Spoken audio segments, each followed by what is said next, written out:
Hello, and welcome back to another episode of Reading Bedtime Stories. This is Chapter 3. It's called Across the Moor. She slept a long time, and when she awakened, Mrs. Medlock had brought a lunch basket at one of the stations, and they had some chicken and cold beef and bread and butter and some hot tea. The rain seemed to be streaming down more heavily than ever, and everybody in the station wore wet and glistening waterproofs. The guard lighted the lamps in the carriage, and Mrs. Medlock cheered up very much over her tea and chicken and beef. She ate a great deal, and afterwards fell asleep herself, and Mary sat and stared at her and watched her fine bonnet slip on one side until she herself fell asleep once more in the corner of the carriage, lulled by the splashing of the rain against the windows. It was quite dark when she awakened again. The train had stopped at a station, and Mrs. Medlock was shaking her. "You have had a sleep," she said. "It's time to open your eyes. We're at Thwaite Station, and we've got a long drive before us." Mary stood up and tried to keep her eyes open while Mrs. Medlock collected her parcels. The little girl did not offer to help her, because in India native servants always picked up or carried things, and it seemed quite proper that other people should wait on one. The station was a small one, and nobody but themselves seemed to be getting out of the train.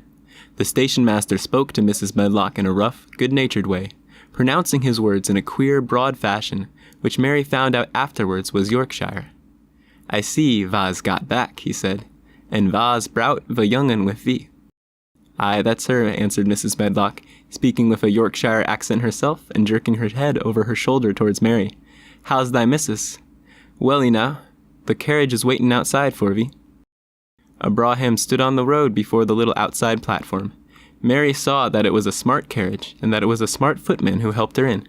His long waterproof coat and the waterproof covering of his hat were shining and dripping with rain as everything was, the burly station master included. When he shut the door and mounted the box with the coachman and they drove off, the little girl found herself seated in a comfortably cushioned corner, but she was not inclined to go to sleep again. She sat and looked out of the window, curious to see something of the road over which she was being driven to the queer place Mrs. Medlock had spoken of. She was not at all a timid child, and she was not exactly frightened, but she felt that there was no knowing what might happen in a house with 100 rooms nearly all shut up, a house standing on the edge of a moor. "What is a moor?" she said suddenly to Mrs. Medlock. "Look out the window in about 10 minutes and you'll see," the woman answered.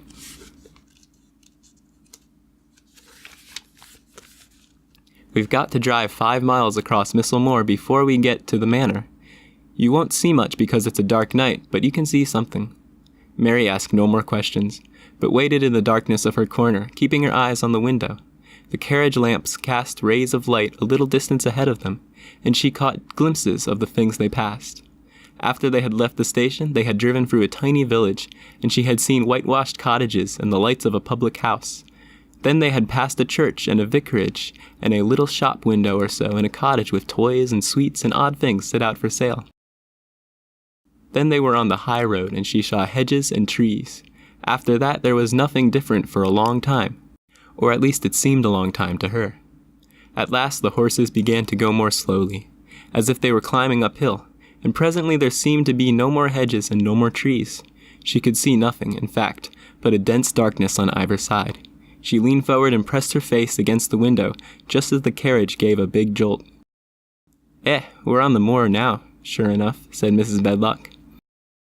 The carriage lamps shed a yellow light on a rough-looking road, which seemed to be cut through bushes and low-growing things, which ended in the great expanse of dark apparently spread out before and around them. A wind was rising and making a singular, wild, low, rushing sound. It's not the sea, is it?" said Mary, looking round at her companion. "No, not it," answered Miss Medlock. It isn't fields nor mountains. It's just miles and miles and miles of wild land that nothing grows on but heather and gorse and broom, and nothing lives on but wild ponies and sheep. I feel as if it might be the sea, if there were water on it," said Mary. "It sounds like the sea just now." "That's the wind blowing through the bushes," Mrs. Medlock said. "It's a wild, dreary enough place to my mind, though there's plenty that likes it, particularly when the heather's in bloom." On and on they drove through the darkness, and though the rain stopped, the wind rushed by and whistled and made strange sounds. The road went up and down, and several times the carriage passed over a little bridge beneath which water rushed very fast, with a great deal of noise.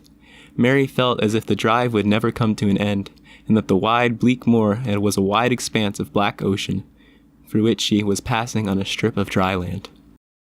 "I don't like it," she said to herself. "I don't like it." And she pinched her thin lips more tightly together. The horses were climbing up a hilly piece of road when she first caught sight of a light. Mrs. Medlock saw it as soon as she did, and drew a long sigh of relief. I'm glad to see a bit of light twinkling," she exclaimed. "It's the light in the lodge window. We shall get a good cup of tea after a bit, at all events." It was after a bit, as she said, for when the carriage passed through the park gates there were still 2 miles of avenue to drive through, and the trees which nearly met overhead made it seem as if they were driving through a long dark vault.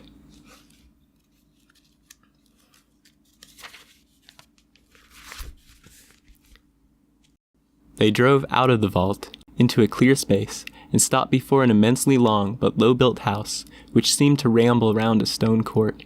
At first Mary thought that there were no lights at all in the windows, but as she got out of the carriage she saw that one room in a corner upstairs showed a dull glow. The entrance door was a huge one, made of massive, curiously shaped panels of oak, studded with big iron nails and bound with great iron bars. It opened into an enormous hall, which was so dimly lighted that the faces and the portraits on the walls and the figures in suits of armor made Mary feel that she did not want to look at them. As she stood on the stone floor she looked a very small, odd little black figure, and she felt as small and lost and odd as she looked. A neat, thin old man stood near the manservant, who opened the door for them. "You are here to take her to her room," he said in a husky voice. "He doesn't want to see her. He's going to London in the morning." "Very well, Mr. Pitcher," Mrs. Medlock answered. "So long as I know what's expected of me, I can manage."